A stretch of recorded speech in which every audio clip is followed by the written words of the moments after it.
Look at that. Everyone just sort of found it. That's so wonderful. Um, Hello, everyone. My name is Thomas. We'll do the formal introductions for our normal gathering in a moment, but this is a Buddhist gathering, and we're gonna proceed in a Buddhist fashion. I'm gonna begin with taking refuge. Those of you who are of the Buddhist tradition will be familiar with this practice. For those who are not, the Buddhist gatherings begin with three points of refuge that we come to. I made this joke last time I was helping with a Buddhist gathering, but I'm mostly a Christian, or I'm a Christian most days, but I find a lot of meaning and value in Buddhism, and in some ways I take refuge there. And you can say this along with me if you like, but the refuges are in the Buddha, in the Dharma, and in the Sangha. The Buddha, if you're just to give people a hand towards folks who are not from the Buddhist tradition, I think we can think of the Buddha as those of us are awakened ancestors, those who really kind of cracked it into something and figured something out. And the Dharma, the stories and the statuettes that help guide our lives towards compassion. And the Sangha is the beloved community, the community of practitioners who come together to develop our hearts and our minds. And so the line is, I take refuge in the Buddha, Dharma, Sangha, and we'll repeat each of those 3 times. And you can follow the Buddhists near you if you need help. So, I take refuge in the Buddha, I take refuge in the Dharma, I take refuge in the Sangha. I take refuge in the Buddha, I take refuge in the Dharma, I take refuge in the Sangha. I take refuge in the Buddha, I take refuge in the Dharma, I take refuge in the Sangha. Thank you, everyone. I'll now welcome Leslie forward to do the land acknowledgement.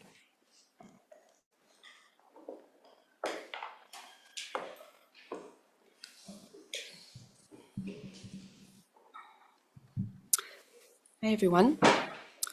So this land acknowledgement, I did it once before if you were here for the Inner Child Day.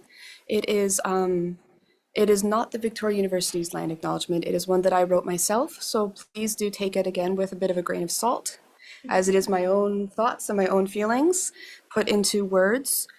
It is in the style of Tibetan ritual prayer, and so in Tibetan ritual prayer, we always start any ceremony with 7 points. We're going to be taking, I'm going to do a slightly different refuge that is relevant to the land acknowledgement, bodhicitta. We make offerings. We delineate the boundaries. This is something that's in the Tibetan rituals. And then we make confession. And then we rejoice. We beseech the teachers. We make requests of the enlightened beings, and then we dedicate merit. So that's just a quick overview. Feel free to close your eyes or try and follow along with me, as it is sort of like a prayer. But again, it's up to you however you would like to participate. So first, we are going to take refuge. To awareness, truth, and community, I go for refuge. To awareness, truth, and community, I go for refuge.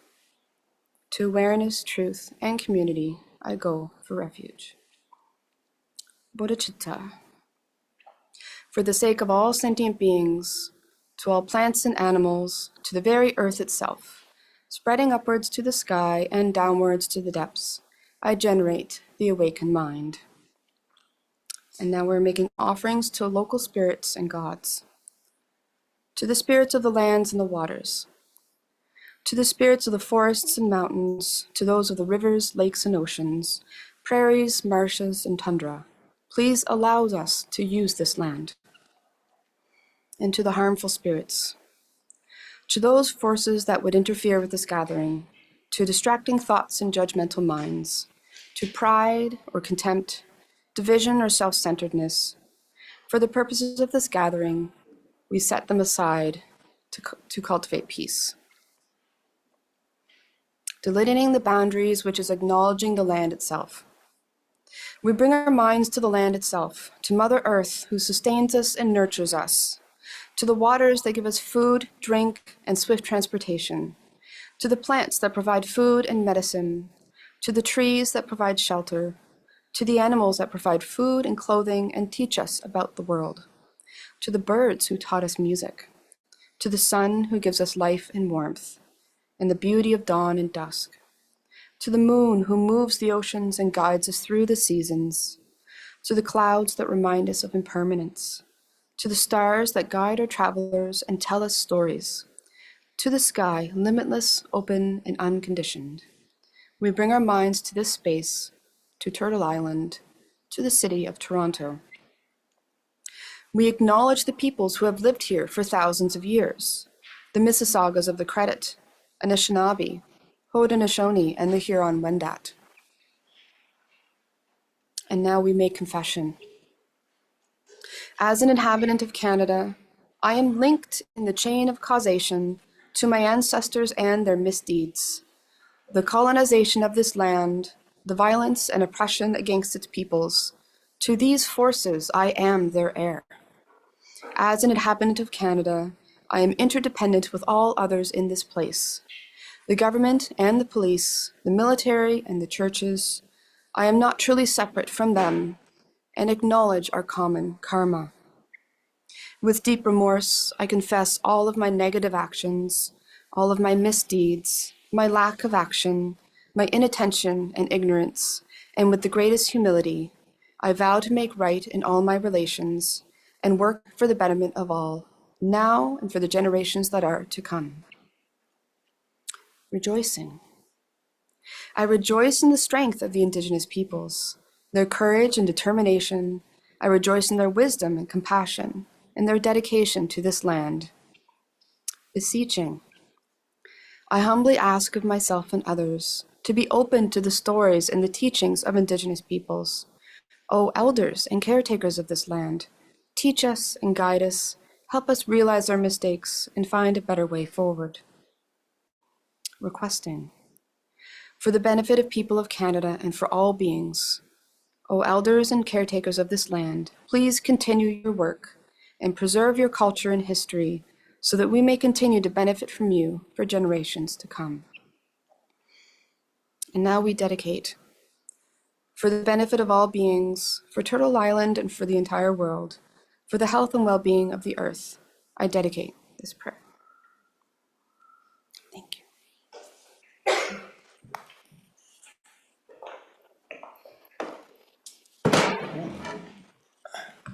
We'll now do the normal introduction that we like to begin these gatherings with. Welcome to Emmanuel College's Wednesday gathering. This week we are speaking about impermanence from a Buddhist perspective.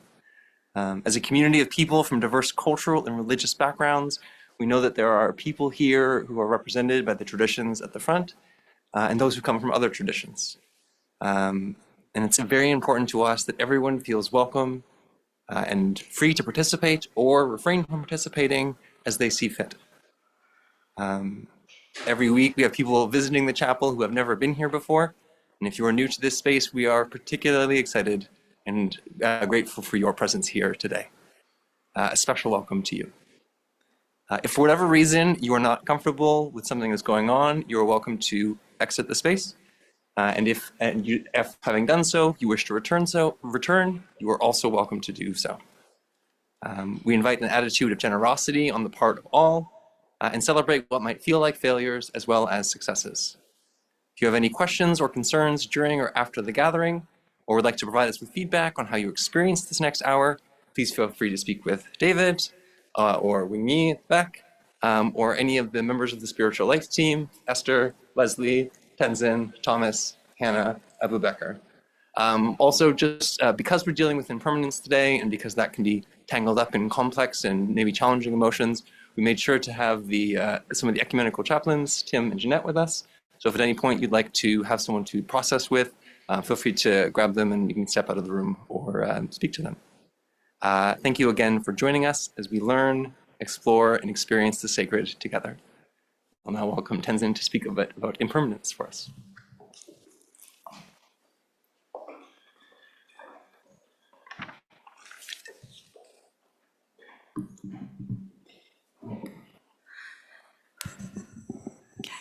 Hi everyone. Sorry. Thank you for being here, despite the tough week ahead, the end of the semester for all of us. And before I begin talking on the topic of impermanence, I just want to state, just like how Shanti Deva, the great poet, says, that if there's anything that's worthy or beneficial that I might say right now is all attributed to the Buddha, my teachers, and everybody from beginning till now. And if I were to, in any which way, give any kind of wrong information or misinterpret, it's all because of my own shortcoming. Okay, so just gonna give a brief introduction on what impermanence means in Buddhism. And we're gonna talk about like 3 different aspects of impermanence. And the word impermanence makes sense, right? Impermanence basically is the opposite of permanence. And it's considered one of the, we have 4 seals in Buddhism. And if one were to attribute to those 4 seals, it means that they would identify themselves as a Buddhist. And one of the main seal is that all compounded things are impermanent. And that's the truth of impermanence. And the first aspect of impermanence brings about death. And I'm not sure if many of you guys are familiar with the story of Kisa Gautami. It's a story in the Jataka tales. Not Jataka tales, sorry. It's a story during the time of the Buddha. So there was this lady called Kisa Gautami, and she was young. She only had 1 child, and she had a very hard time trying to bear a child. And she was able to have her own first child, but unfortunately, due to different circumstances, her child happened to pass away, and she could not take that grief, and she was going around carrying the dead baby on her hand and going around different teachers, doctors, and all over, running around asking if anybody could find any kind of medicine or cure to bring her child back to life. And somebody, after many days of looking around, somebody actually told her of the Buddha, the great teacher during that time. And she went to the Buddha asking the same thing, if he could bring her child back to life.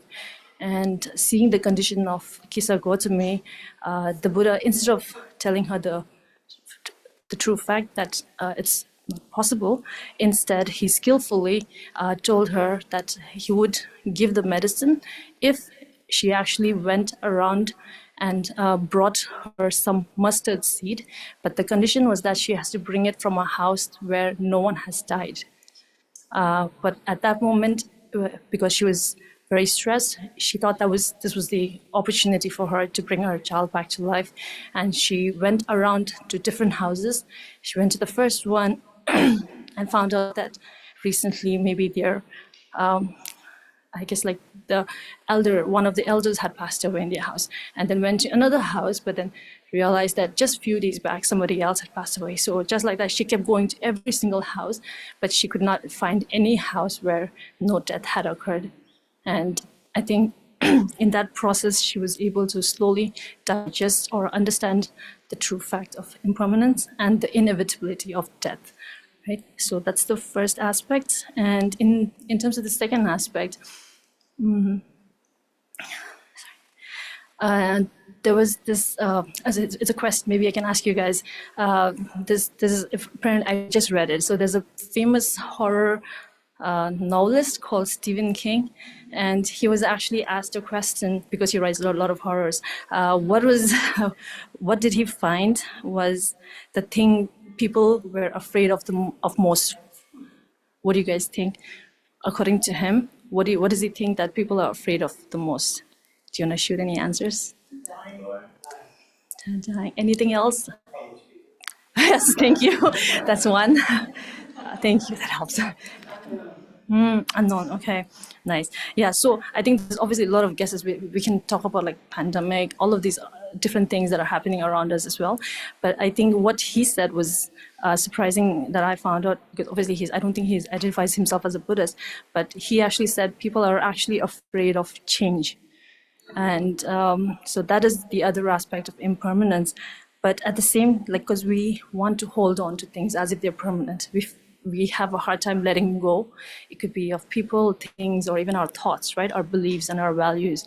And here it's sort of connected with karma, which basically means action.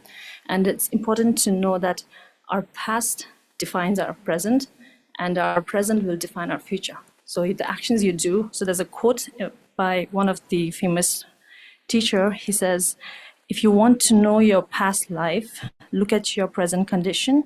If you want to know your future life, look at your present actions. So basically cause and effect in many ways. And the last thing, the third aspect is about how time is fleeting, right? And impermanence sort of helps us see the preciousness of this particular time. And I'm grateful that all of you are here. And preciousness of this time, and also preciousness of our own human life at this moment. And we talk about, in the Wheel of Life, we talk about different realms in Buddhism, and we consider the human realm to be one of the most the best one, even better than different demigods and all of those things. And the reason being that we have all the faculties that are necessary for us to actually attain enlightenment.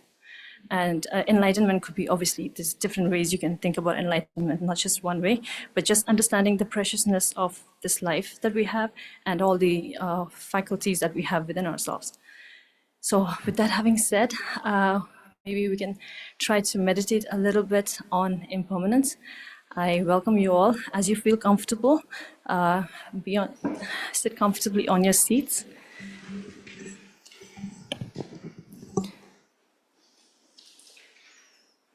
Okay.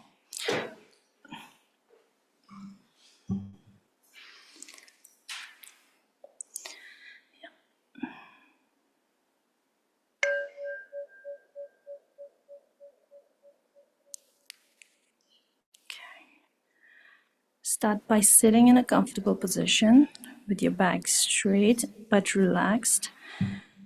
Rest your hands gently on your lap and however you feel comfortable. So be in a position, whatever is comfortable and convenient for you. You can either open your eyes, close your eyes, or leave them a bit open. Take a deep breath, filling in your lungs fully, and then slowly exhale.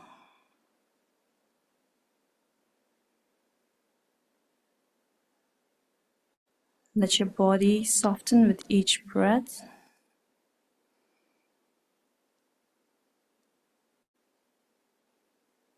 And try to bring your awareness to the present moment.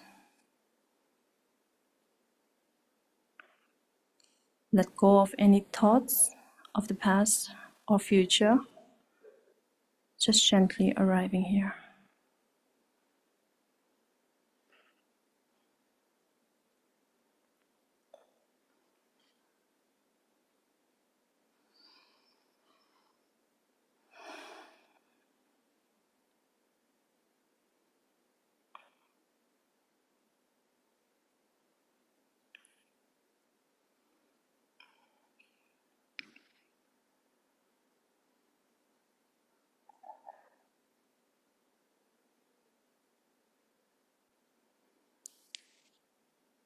Contemplating on impermanence, try to shift your attention now to the nature of impermanence. Everything in life is in constant state of change. Just as the seasons shift, so do all experiences. You could think of a natural object, a leaf on a tree.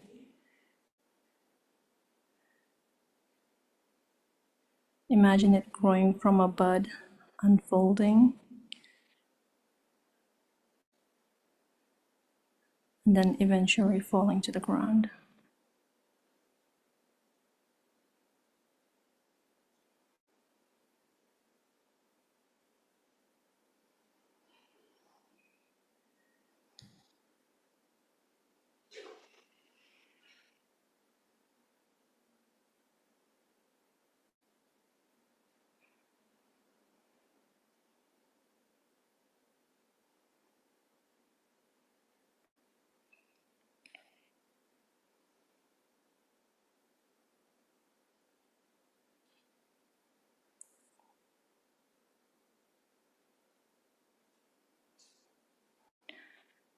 Bring your attention back to the breath.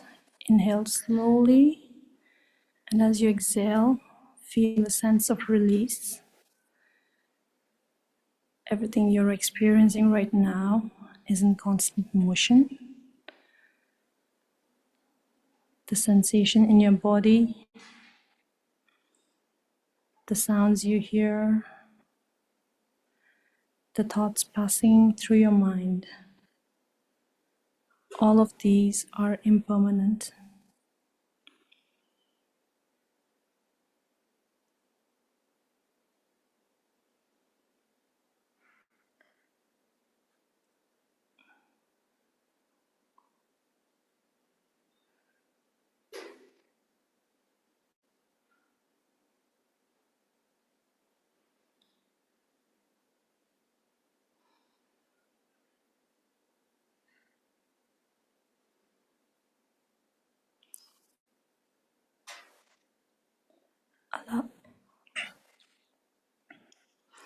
Allow, allow yourself to fully embrace this moment,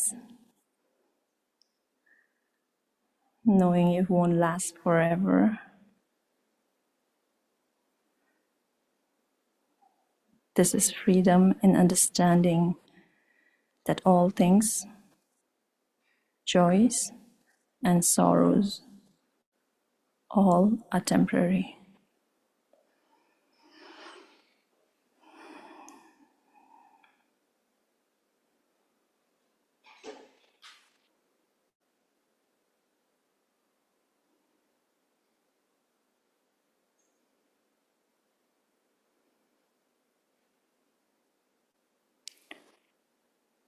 Let your awareness expand to everything around you.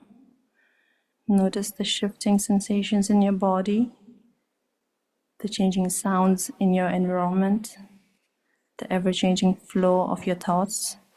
All of this is impermanent.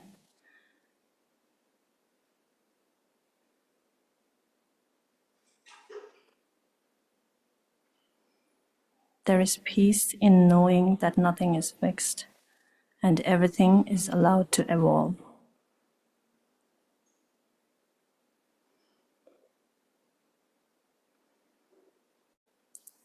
Take a few more deep, soothing breaths, and whenever you're ready, gently open your eyes.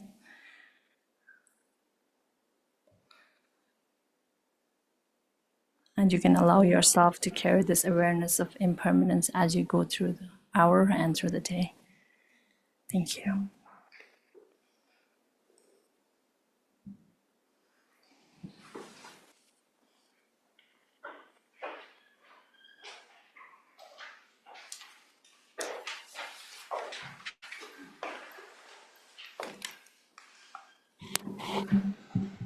Hello, everyone.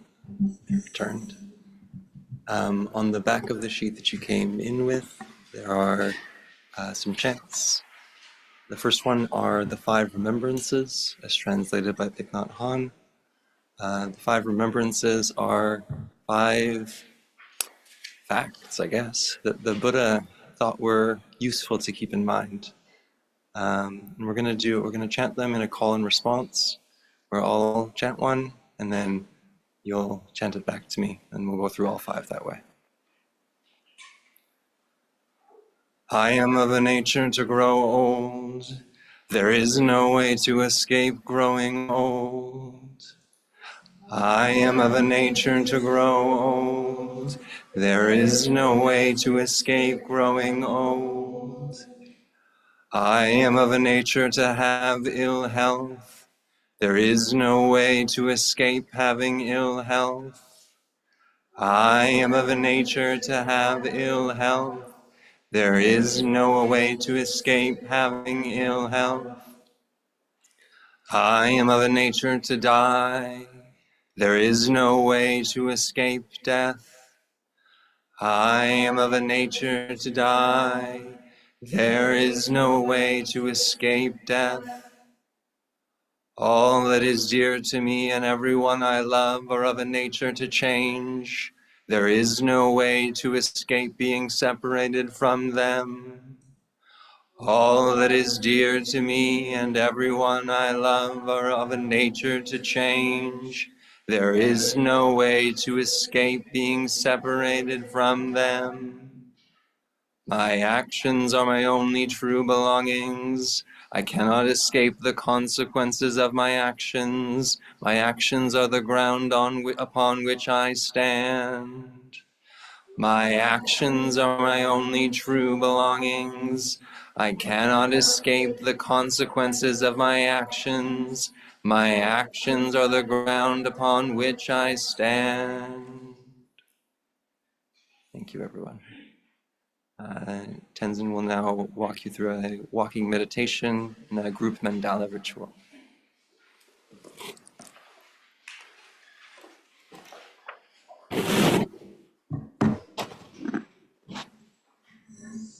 Okay. So I don't know if how many of you have seen the Sun Mandala creation the past Friday, I think. We had a Sun Mandala creation, but we're going to try to create another type of mandala right now. It's a small one. It's called the rice mandala. So for people who are not familiar, the word mandala basically refers to like an universe.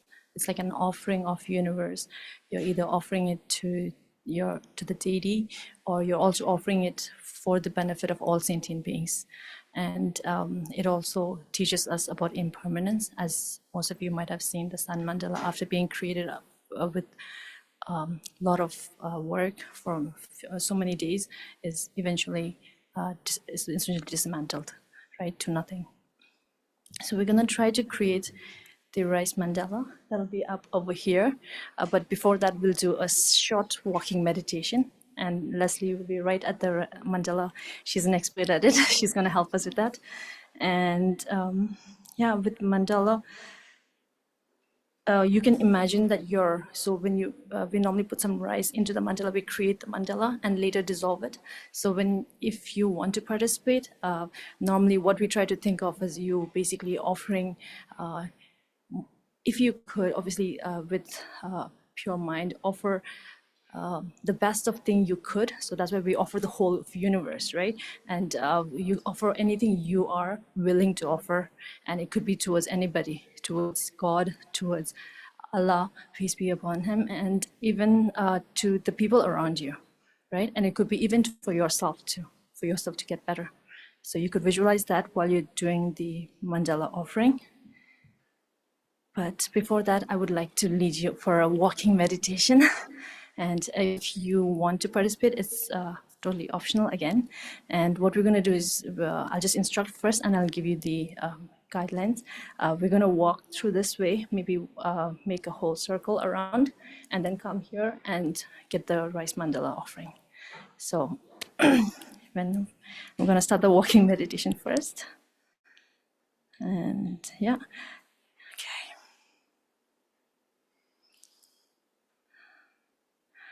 If you'd like to participate in the walking meditation, I would ask everyone to stand up from your seats. Yeah. Okay. Yes. And okay. Try to stand still for a moment whenever you feel comfortable.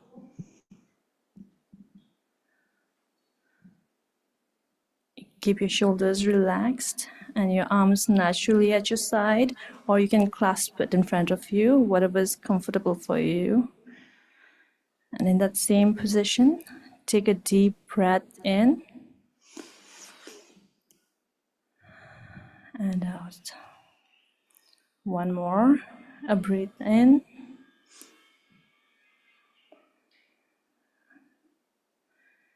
Now, try to bring your attention to your feet, feeling the contact between your soles and the ground.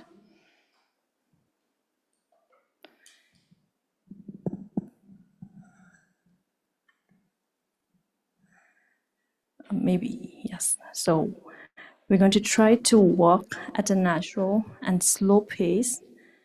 And as you do that, try to focus on each step. I know there's too many distractions around here, but try to stay with your feet and we'll follow. Leslie?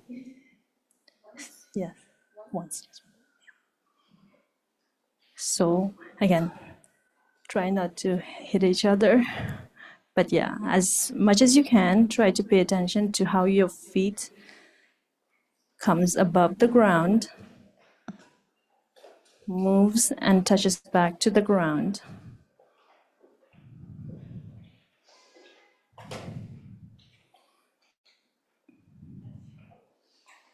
Yeah, be mindful of the people around you, but when you can, try to take your attention to your feet and your body. See if you can notice the rhythm of your breath as you walk.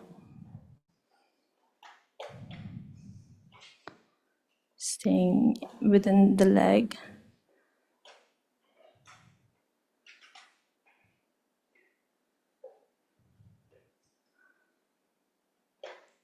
Just focusing your attention on the leg, and as you walk,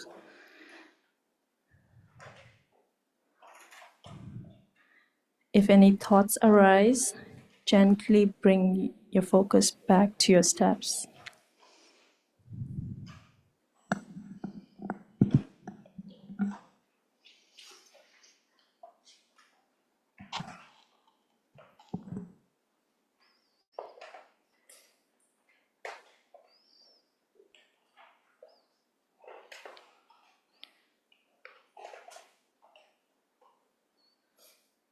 Notice the rhythm of your breath as you walk.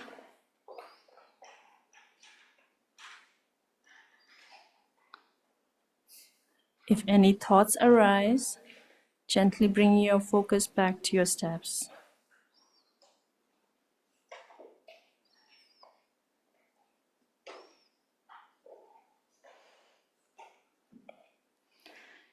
Tune into sensations if you can. Do you feel the air on your skin? The lights coming through? And any sensation in your body. And as you continue to walk, take a moment to appreciate the connection between your body and the floor beneath you. Feel grounded, centered, and present in the moment. Letting go of any stress or tension in this moment. Repeat this affirmation if it helps. I am present and connected to my body. I find peace and joy in each step I take.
I know there's a lot of distractions around, but try to focus on your steps.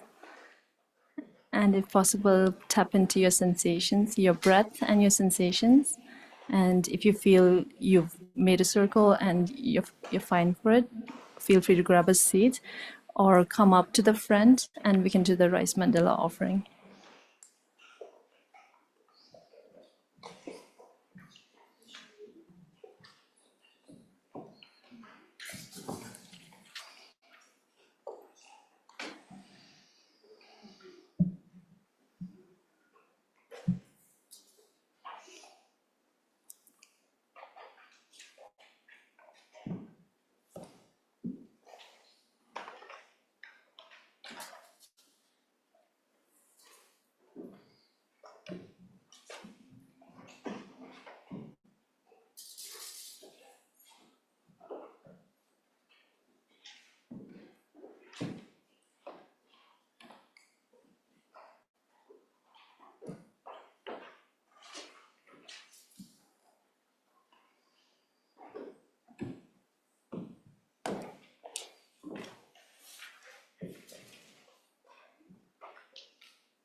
For those of you who've walked already and who are still walking, try to notice how your body and your mind feels. Do they feel more relaxed, more focused? And whenever you decide to stop, you can take deep breaths and settle down.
So the mandalas are done.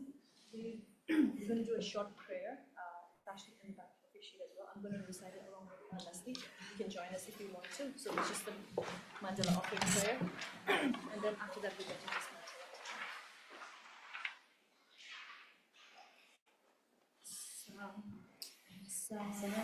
Shir po chu Metotam Shirabin Chirete Kandali Sangye Shindunite Purvani Jokananda Shila Churabasham Ranguratnamandala Usameda Samura Saparana Samaya.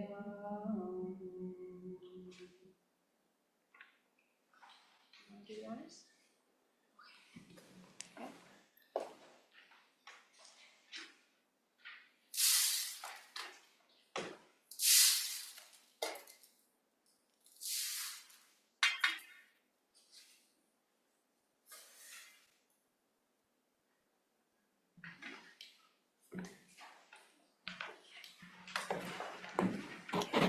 Thank you everyone for participating. So we still have 10 minutes. As you might have noticed, we do have some music stands around the room. There are some quotes, stories, poems, and pictures as well, sort of reflecting impermanence. And again, like I said, impermanence is not unique to Buddhism. It's there in philosophy, other traditions, Christianity, Islam, everywhere. And we've tried to get some of them, but not all of them.